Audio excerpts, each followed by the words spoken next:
வணக்கம் மக்களே, தயவு செய்து என்னை எல்லாரும் மன்னிச்சுக்கோங்க. ஒரு ஆளை எனக்கு கிளின்னு கிளிக்கணும்னு ஒரு ஆசை.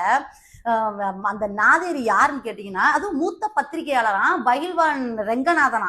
ஆளையும் மண்டையும் பாரு, கிழட்டு பயில. ஏன்டா உனக்கு கொஞ்ச அறிவுங்கிறது இருக்கா? பொம்பளையில பத்தி உனக்கு என்னடா தெரியும்? ஏன்டா எடுவட்ட பயில, நீ பாட்டுக்கு உன் சௌரிய மாரிக்கு என்னென்ன பேசுற?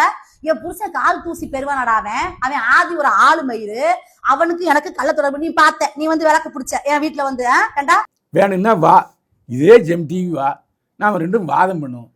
அதை விட்டு கிழவன் நிறைச்சவன் ஏன் கொப்பேன் உன் தாத்தாவுக்கு நிறைக்கலையா?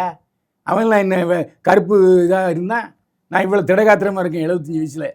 நீ பாரு, இந்த வயசுலேயே நான் சொல்லக்கூடாது, பெண்களை வந்து நான் இழிவுபடுத்தி பேசுவதே இல்லை.